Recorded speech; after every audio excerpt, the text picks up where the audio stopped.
Greetings folks, and I hope your pants are at the doctor's wherever you are in collecting land, and welcome back to the channel for probably our last unboxing and review of 2025.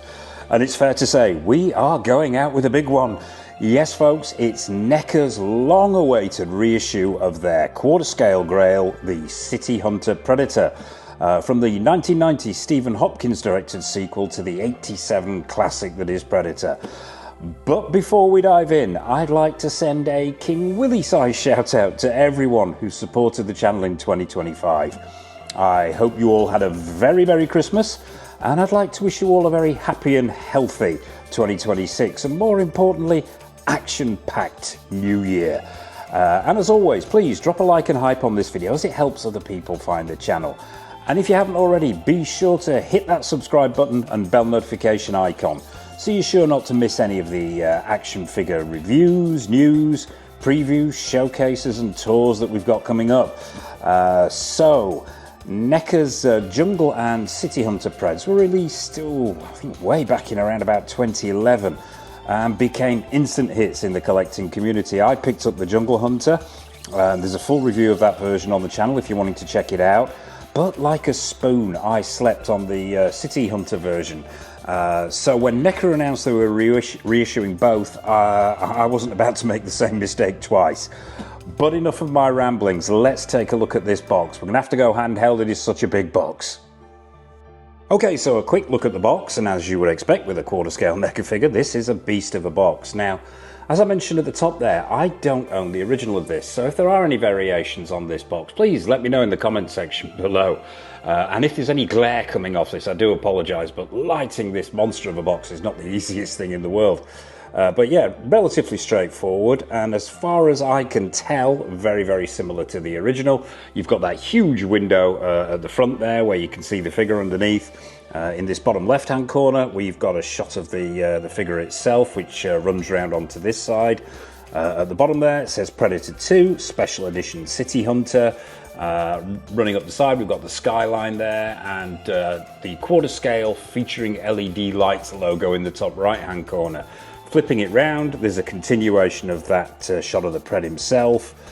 We've got the skyline once again with that famous shot of him perched on top of that particular building.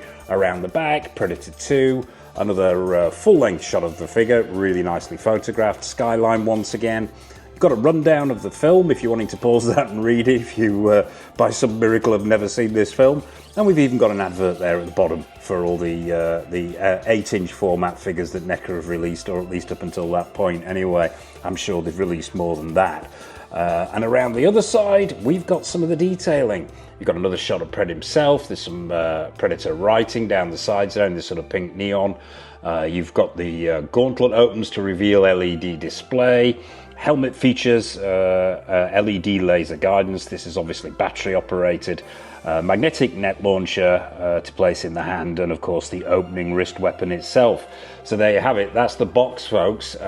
Brand new, this one, literally just come through the door. So without further ado, let's crack those seals open, let's dive down onto the table and have a close-up look at the Pred. Okay folks, so City Hunter Pred out of the box and onto the turntable.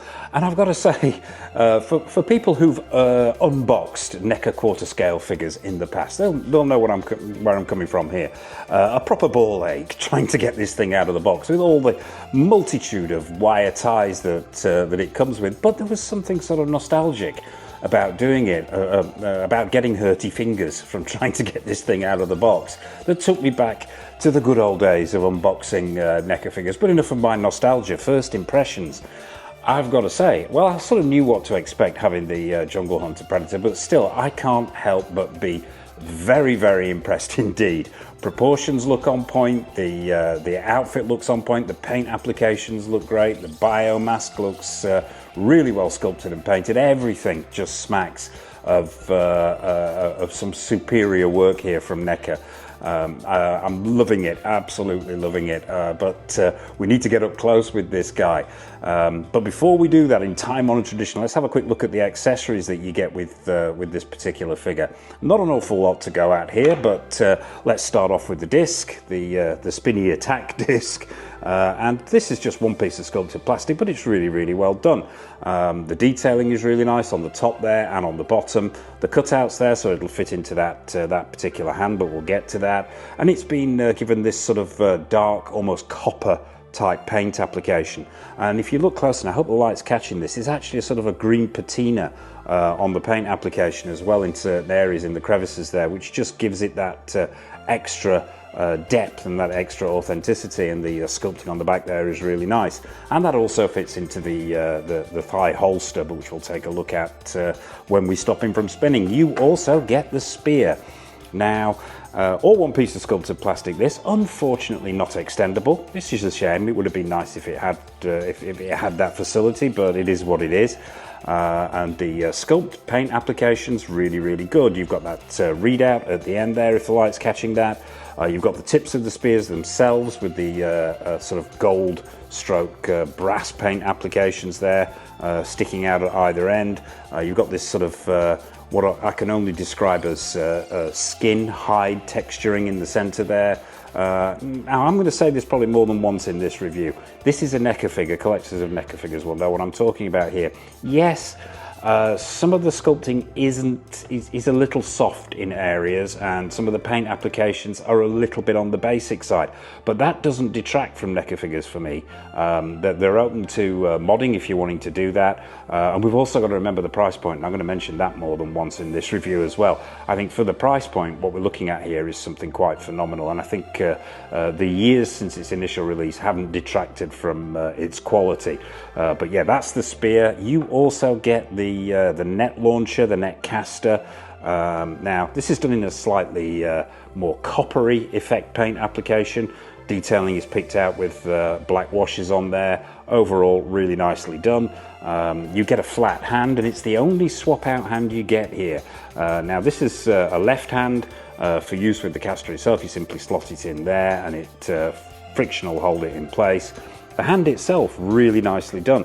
And even all these years down the line, and I don't think they've altered that much here, Neca. I think, I mean, it is a reissue, it's not a 2.0 version, so they've pretty much given us exactly the same sculpting, detailing and paint applications. But if it ain't broke, why fix it? That's what I say. But yeah, you've got the dots there down the backs of the hands, starting large at the wrist and getting smaller towards the talons at the end there, which are really nicely done. The creasing in the inside of the hand, very, very nice. The paint applications to give it that sort of leather-bound look are on point.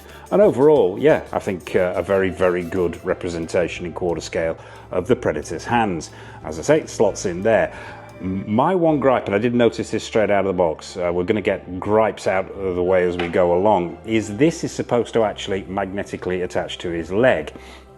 But we'll take a look at that when we stop him from spinning, which we should do now. So let's get in there, get this guy off this turntable and have a close-up look at him. Let's start with that net caster. Actually, let's get the minor niggles out of the way. It is supposed to, when it's not in hand, it's supposed to magnetically attach to this section here on the calf armor. Unfortunately, I suspect Neca have got this magnet in the wrong way round. There is a little bit of, I can feel a little bit of tension there when I get it close, but it's nowhere near enough to hold it in place, and it just slides off. I'm not going to demonstrate because I don't want to damage the paint apps, but yeah, that is not going to hang on there. It's not going to hold on. It may be a case of actually taking this magnet out, seeing if I can't flip it round, crazy glue it back on and see if that works. But yeah, a bit disappointing that.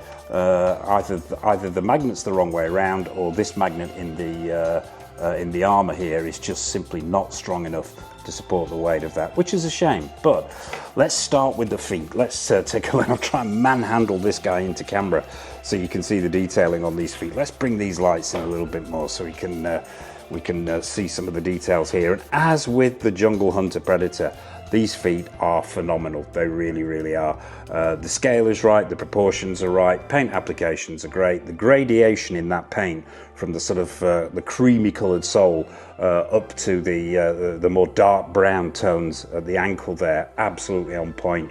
We've got the two hooks, the two talons at the back there, the ankle one and the one slightly higher up there, all really nicely done. Huge feet. They're not on a ball joint as such. They are on a ball joint, but there's not an awful lot of forward and backward motion because it's restricted by the armour, the calf armour here. But you've got plenty of side to side movement, as you can see, and a little bit of forward and backward. So you're going to be a bit restricted in posing, but it's not too bad. The calf armour itself, really nicely done. That deep grey, the paint applications are nice. It's pitted, it's scratched, there are dinks, there are burrs, all kinds of damage going on there. They don't move, these are static, so yeah, exercise caution when posing. But moving up, you get to the netting. Now, the netting itself is not a material like the Jungle Hunter Predator. All the netting on this is a thin plastic, so I would say exercise caution. You don't want that pulling when you're posing this figure. Up to the actual the disc holder itself. Now, this is made out of a soft plastic. You can see the sculpting inside there, really, really nice. And I believe, he said confidently, I'm going to try and fit this into place on camera. So it's something, he said confidently, like this. And with a little bit of futzing and pressure, you should be able to get that to stay in there. So if you're wanting obviously if he's not holding it, you've got somewhere to store it. And I just think it finishes that whole section off really nicely. And it's made out of a soft plastic, so there's plenty of give in there. Moving up, let's talk about the flesh tones here. Now, as it's been often referred to as rotten banana flesh, the predator skin, and I think as with the Jungle Hunter Predator, Neca have done a cracking job here.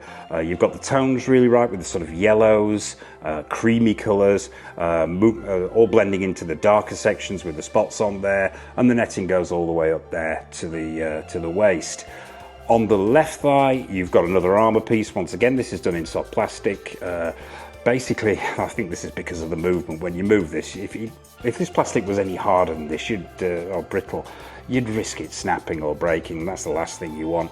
Yes, the sculpt and paint applications on there could be a little bit more HD, a little bit more defined, but overall, I think they just work really, really well. Moving up to the waist area now, you've got this soft plastic sort of belted section.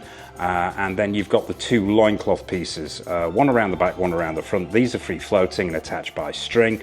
And you've got that paint application on there to give it that sort of brown, almost metal, burnished bronze almost look underneath there. But the detailing is really nice and screen accurate and overall very well done. And it continues around the back there, and you can see around the back that continuation of those skin tones is just really well done. Elasticated free floating knee pads, soft plastic at the front, elastic around the back, so they'll move around with the pose so they don't get damaged.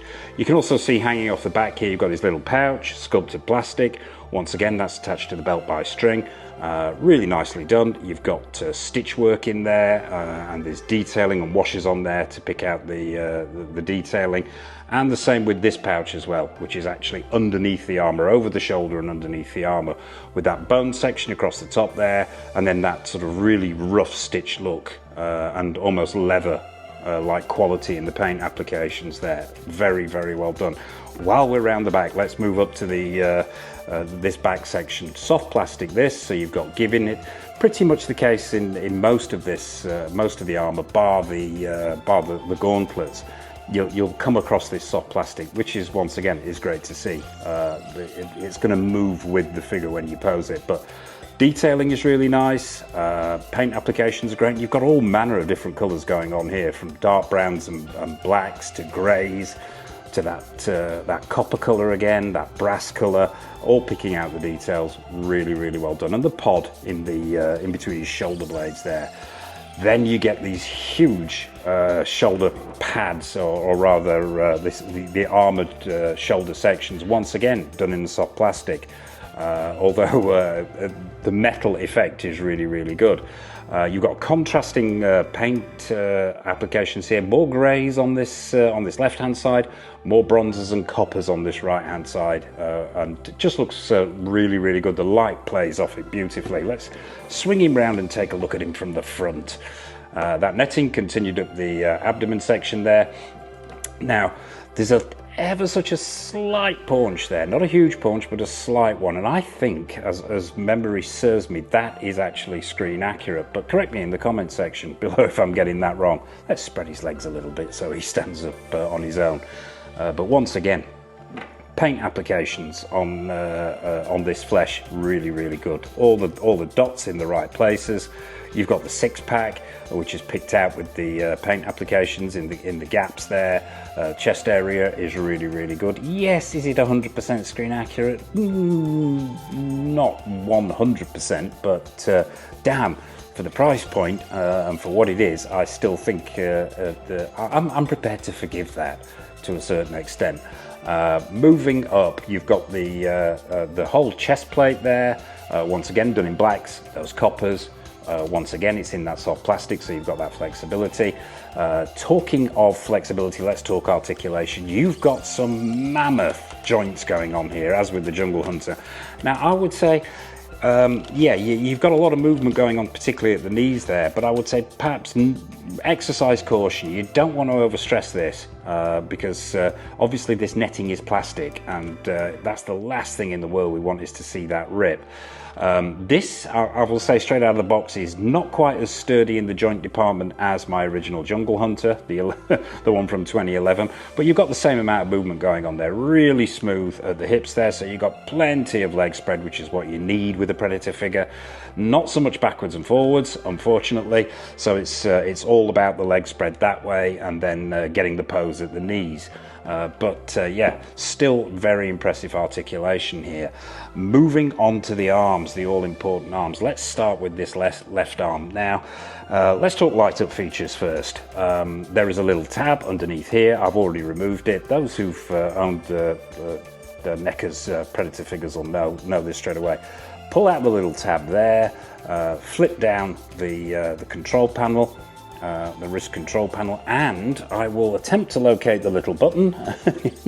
It is very, very well concealed, but there is a button there, and you just press that little button on the back of the gauntlet itself, and you get the countdown on the gauntlet itself. Really nice, super bright. It's this one here doesn't catch quite as much light. I think that's probably down to how the LEDs are separated out underneath this gauntlet, but it still works very, very well. Not a massive one for light-up features on my figures, as regulars to the channel will know, but I do like it. They are very, very bright.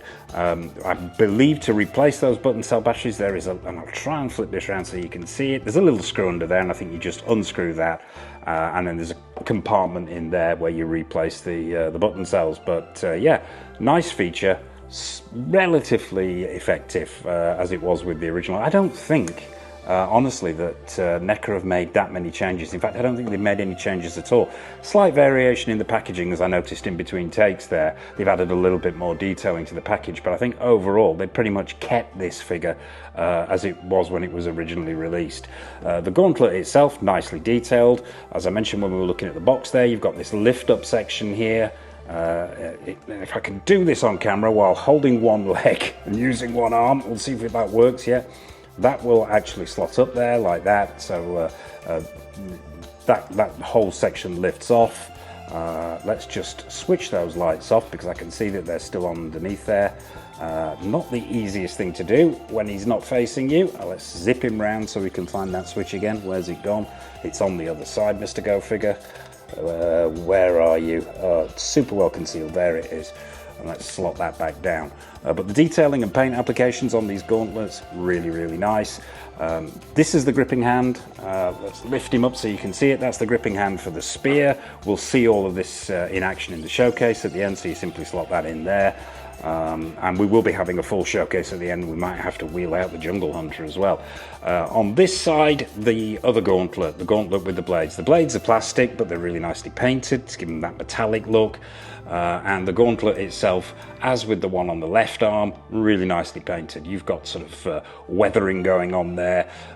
You've got browns and sort of brassy colours, and it's the paint applications, the colours they've chosen here, I think really do work very well and add to that screen accuracy.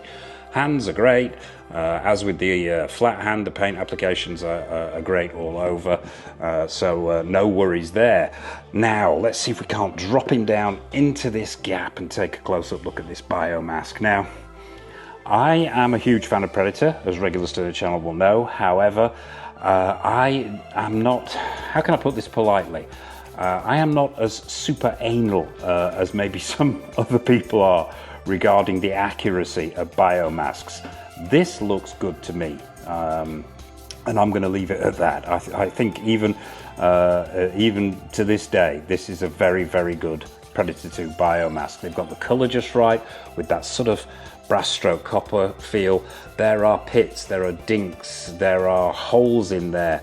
It looks weathered, it looks worn, and it's picked out beautifully with that black washed all over it, just to highlight those details. You've got the mesh on the eyes there, really nicely done, and you've got the dreads. Now, unlike the Jungle Hunter Predator, which was just pretty much the same braids in those dreads, the City Hunter had a wide variety of different colours and different types of braids in, and Neca have caught that really well. Soft plastic dreads these, with nice paint applications, and they've got this sort of texture to them to give them that almost hair-like quality. But you've got silver braids, you've got gold braids, you've got red braids, and then you've got these sort of almost like bone braids where it meets the biomass there, which are all screen accurate and just really nicely painted and sculpted. And it's I've always loved the braids on the original Jungle Hunter, and this one doesn't let me down either. Really nice all the way around the back there. You've got the plasma caster on the shoulder, all plastic this, and it's made out of a soft plastic as well. Now, it can be a bit of a bugger. It's to move around. It's sort of slotted in by friction to this groove on the back section of the armor, and it will slide up. It takes a little bit of jiggery pokery, but it's soft plastic, so you're really not in any massive risk of breaking it, but you can get it right up onto the shoulder there, or if you don't want it on the shoulder, you can simply slot it down. And I'll try and do that on camera. You can slot it down there, and then it will tuck in as well.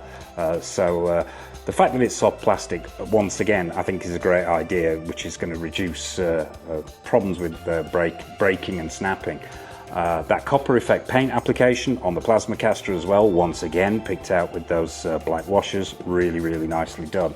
To activate the light up feature for the biomask, I mean, Neca never gave instructions on this, so I would say exercise caution, but as with the original, you simply get your hand under this, or get your fingers under the back of the biomask and give it a little pull forward. There are two pegs behind here. Now, I wouldn't recommend lifting the entire helmet off, because I think it's going to be an utter nightmare, but if you just give it some leverage on the back there, it will pop off and lean ever so slightly forward. And once again, as with the gauntlet, the wrist gauntlet, a little tab of plastic there, pull it out, and then simply clip the helmet back down again. Once you've done that, you've got access to the light up feature, which is activated by this side bar in the bio helmet here. Well hidden switch, as in the original, and you just click that in there, and the three red dots light up there. Now, we're under some super bright white LEDs, so you can pick out the details here, but still, those three red dots are pretty bright. So yeah, could be brighter, I suppose, but overall, I like the effect. I think it's very good. Even though, as I say, light-up features aren't something I tend to go for on a regular basis anyway, but yeah. And the switch itself feels sturdy and solid. So that's the biomask. So there you have it, folks. That is Neca's reissued version of the quarter scale City Hunter Pred. I think we need to get him in a pose and go in for a final verdict. Okay folks, so it's verdict time on Neca's reissue of their quarter scale Jungle Hunter Predator. Let's start with the good stuff. Proportions, nailed on, very good indeed. Screen accuracy, excellent, as are the paint applications and the detailing on this piece. I think it's a cracking representation of the original City Hunter Pred. Regulars to the channel will know he doesn't come with the stand. I have got him on the Thanos Endgame battle damage version base, which I have a number of and use all the time on the channel because they're just so versatile. But yeah, that could be a minor niggle. Doesn't come with the stand, but overall I think super impressive piece. Even today, even though this is not a version 2.0, it's a reissue. Loving the detail, loving the colours, loving the articulation, loving the attention to detail all over on this piece. Even liking the light up features a lot, down to that 3 red dot targeting system and the one in the gauntlet as well. I think they're great. Accessories, what meager accessories there are pretty well done. And overall, I think this is a cracking piece, and it has a nostalgia value for me as well, which I can't really put a price on. I think one of the first quarter scale figures I ever got was the Jungle Hunter version of this, and now it just feels complete having both of them in the collection. The downsides, and there are a few downsides. There's the obvious one about the paint applications and some of the softness in the details, but I think that's inevitable. One, because it's a Neca figure, and two, the price point, as we mentioned before. I think it represents outstanding value for money when it can be put up alongside far more expensive action figures and statues and still hold its own. I display the Jungle Hunter with the Sideshow Dutch, and they both look phenomenal together. So yeah, I think as far as value for money goes, it's great. There are some niggles there, that softness, yes. I have a little bit of a problem with this right arm. It's a little bit loose. That ball joint in the shoulder there needs a bit of attention, which shouldn't really be happening straight out of the box. So yeah, that's a bit of an issue there. I think yeah, there are areas here where the construction isn't the best it could be. The original Jungle Hunter I've got feels sturdier than this one, but overall I think Neca have done a wonderful job with this piece. They did originally, and it still stands up today. I think it's a cracking piece, and for collectors of 1/4 scale figures, for fans of Predator, you can't go wrong with a Neca quarter scale Pred, I don't think. And yeah, bit of work required here and there, getting that hand to actually grip the disc or to grip the spear is going to be an absolute ball ache. Getting the spear into that hand particularly, it's a super hard plastic, so you're going to need a hairdryer to manipulate either of them in there. I've got it sort of hanging out of his hand there, but it's not the most secure thing in the world. Yeah, so there are some niggles here, but they really, I'm not going to say they're minor. They do affect and will affect the score, and it's going to be difficult scoring this one because Mr. Go Figure is so full of nostalgia, so happy to have this in the collection alongside the Jungle Hunter that it's going to be so difficult to be subjective about this one. I think given the niggles, the joints, some of the minor issues here, we're going to have to take a couple of points off. I think we're going to have to give this an 8 out of 10, but that's not down to the figure itself, it's down to the construction, and I'm sure there'll be other versions, other people's versions of this figure aren't going to suffer with those same issues. But overall, I think this still stands up today. I still think it is an amazing representation of the City Hunter Pred, and a testament to Neca's quarter scale figures. This is up there with my favourites of Neca's quarter scale. I think probably just gets tipped ever so slightly by the Alien Big Chap, but I still am so happy to have this in the collection. So there you have it, folks. It's an 8 for Neca's reissue of the City Hunter Pred. But what are your thoughts on this? Do you have the original? Are you thinking of picking this up? What are your thoughts on the Jungle Hunter? What are your thoughts on Neca in general? Nothing is off menu. So please drop a comment in the comment section below. I will be fascinated to hear your take on this quarter scale figure. Are you a collector of quarter scale figures? Nothing, as I say, is off menu, so please drop a comment in the comment section below. What have we got coming up on the channel? Well, in the 1/6 scale world, we have Susu Toys' take on Wesley Snipes as Blade from Blade Trinity. That's going up for review very soon. Not sure whether that will be the back end of 2025 or the first review of 2026. But we've also got Infinity Studios' take on Gypsy Danger from Pacific Rim as well. That one's going up for review very, very soon.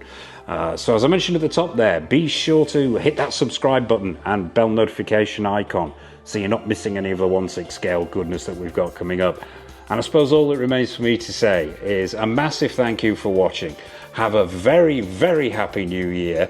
And until next time on the channel, take care of yourselves, happy collecting, and it's over to the showcase.